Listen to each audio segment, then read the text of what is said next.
Hey everybody, it's Taurus Investing here with a article by Investor Place, 7 dividend stocks to buy at 52-week lows.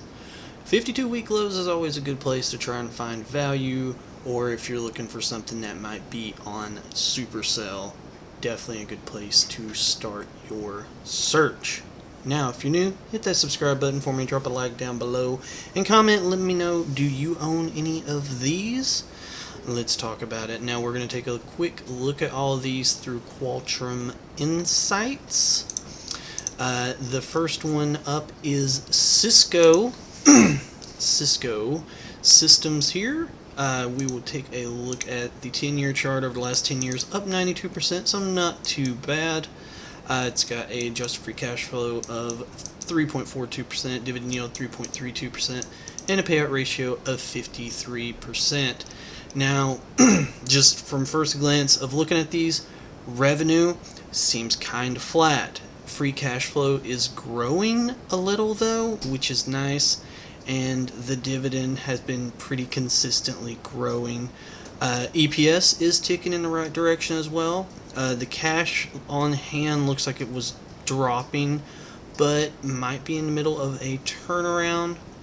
Return on capital employed is above 20%, which is very nice, and it does look like they are buying back shares, which you want your companies to be doing. Take a look here at a quarter over quarter.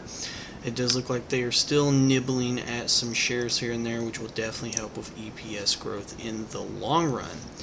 Next up, we've got CVS. I've been a fan of CVS. I still think that it is a great company.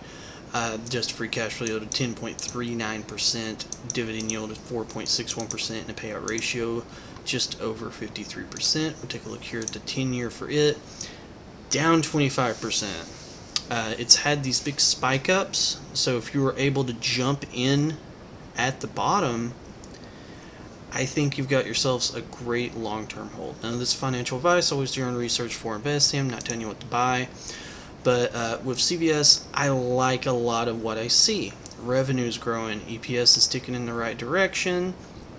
That dividend is back to growing as well. They paused it there for a little bit. But if you look at the quarter over quarter, very consistent revenue growth quarter over quarter, which is very, very nice. They are buying back shares. Return on capital employed is a little low, but that is okay. They're in a pretty big dip right now. Like year to date, they're down 29%. So might be something you want to take a look at. Next up, we got Information Services Group. There's a lot of these that I don't know anything about. I'm just blindly going through Qualtrim Insights and kind of giving my quick reactions of what I see. Just a cash flow yield of 3%. Are they giving a lot of stock-based comp? Dividend yield of 5.72% and a payout ratio of negative 900%. What is going on here?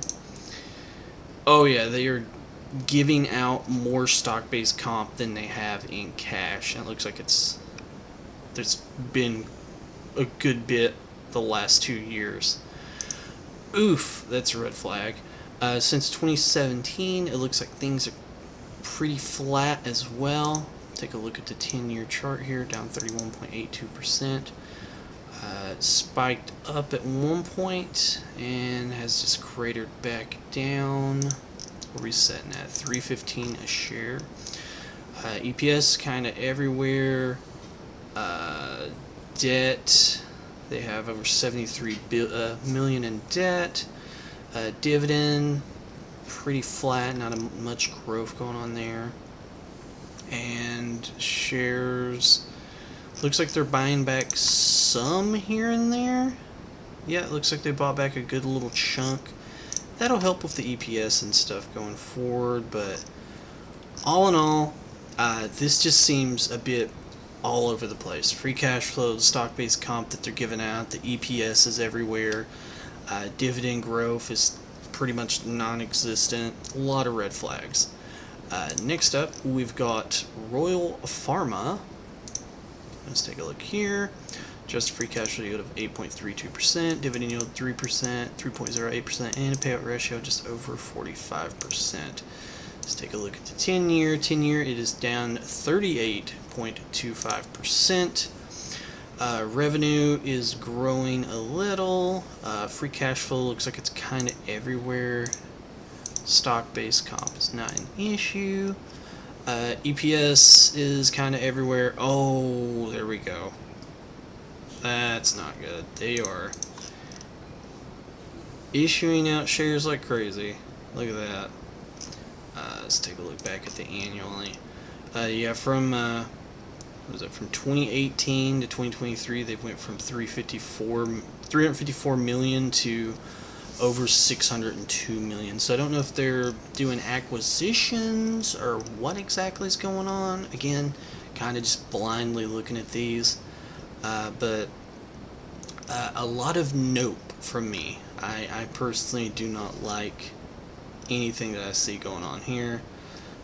What is their debt ratio? 6 billion, 1 billion. That's pretty heavy leverage too. It's like 4 times plus leverage. Next up, J.M. Smuckers. Adjusted free cash flow of 5.07%. Dividend yield 3.68%. The payout ratio, again, I have some negative EPS rolling in here of these last couple. Over the last 10 years, up over 15%. Looks like it's had some spikes and dips pretty majorly. Revenue, pretty flat since 2016. Free cash flow doesn't look like it's going anywhere. EPS looks like a mess. Debt, over 4 billion in debt. EBITDA was 1.6. That's not awful. Dividend's been increasing slowly but surely. 4.51% average over the last 5 years. I mean, it's not awful. Yeah, this is another one that I would personally pass up. Revenue's flat, but if the cash flow would have been increasing along with that, or if the EPS was in a little bit of a better situation, might have got a thumbs up for me. But again, for me, this is also a pass. Next up, Molson Coors. Stock ticker is TAP. We got adjusted cash flow yield 11.48%, dividend yield 3.12%, payout ratio of 33.33%. Okay, those aren't terrible. Let's look at the 10-year. 10-year down 14.45%. In 2020, this dipped to $32 at one point. Was at a high of, what was that, 110, over 110 bucks at one point. Okay. Revenue, pretty flat as well. Had to go down, then go back up. Now, if they can continue this trend, this is a good trend line. From 2020, 2021, 2022, 2023, revenue does look like it's ticking in the right direction. This looks like quarter-over-quarter growth as well. Free cash flow, kind of a mess, a little bit everywhere. EPS is absolutely everywhere. They are paying down debt, though, which I love. I love to see that. They are paying down debt aggressively. Let's see, quarter, make sure that hasn't spiked. It has not. So that is a big green check mark. The dividend, a little bit everywhere. Up, down, all around. But they've been consistently paying one.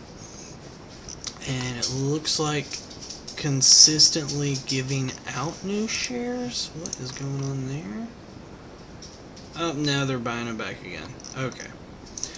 So there for a little bit, as you see, it's like trending up slightly, and then it goes down, then back up, then down, then back up. Strange. And return on capital employed's kind of low. Forecast is still pretty flat. Again, this would be a no for me as well. Again, I'm not saying that none of these are garbage companies or whatever. I always think, look into it yourself. Just giving my quick 2 cents on it. Because I seen this news article, I thought it would be interesting to make a video about. Toronto Dominion Bank, stock ticker TD. Okay, negative cash flow For last year, that's not good at all. Dividend yield of 5.22%, payout ratio over 83%. Those are also red flags. Take a look at the 10-year. 10-year up 19%. The prime time to have gotten into this has definitely been the COVID dip. You would have been able to buy this for below $40 a share. Revenue's growing, but the free cash flow is not following, so I don't know exactly what's going on there. EPS looks like it was trending in the right direction, had a bit of a dip. Dividends everywhere, but I think this is like a currency conversion thing. So it's a Canada stock. Debt to cash is not an issue, and it looks like they aren't buying back shares, but they aren't really issuing out a ton. There they go. Last couple quarters looks like they are nibbling at that, which is good. I like to see that. That means that things are going to be trending in the right direction. And they had a positive quarter, and the last 2 quarters have been positive for free cash flow. So things look like they're getting back on track. Cash to debt ratio is really good now. Yeah, okay. This one looks pretty solid. I like what I see with this, especially if you're looking for a bank. This looks like it's still down, still near 1-year low as well. How's the rest of these quarter over quarter? I already looked at that one. Yeah, I like TD. I think it's pretty solid from what I'm just looking at first glance. So yeah, investor plays 7 stocks at 52-week lows. Stocks to buy at 52-week lows. I don't know stocks to buy because there are a couple of these that are just not a stock to buy. They're still a mess, to say the least. Like a negative EPS over the last 2 quarters from that one. This one was also kind of a mess. EBITDA was negative.